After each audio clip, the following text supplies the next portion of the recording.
Welcome to the Learning Pines YouTube. We hope this video helps. In this video, I will explain how to replace a lower ball joint on a GMC Sierra 1500. First, gather your essential tools like a sturdy jack, reliable jack stands, and a specialized ball joint press kit. Before lifting, loosen your lug nuts. Then, safely raise your vehicle and secure it on jack stands, removing the wheel to gain clear access to the suspension components. Now, let's get that old ball joint out. Begin by disconnecting the steering knuckle from the lower control arm. You'll need to remove the cotter pin and then the castle nut from the ball joint stud.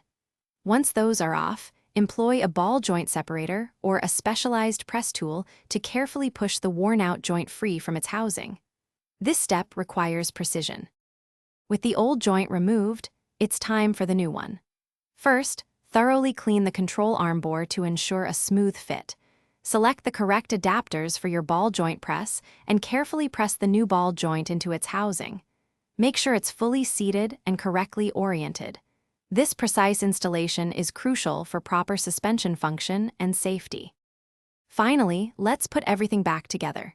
Reconnect the steering knuckle to the new ball joint, ensuring all fasteners are tightened to the manufacturer's specifications. Don't forget to install the new castle nut and a fresh cotter pin for security. Once everything is secure, carefully lower your vehicle and perform a final torque check on your lug nuts. You're almost done. Thanks for watching. Consider subscribing if we helped you.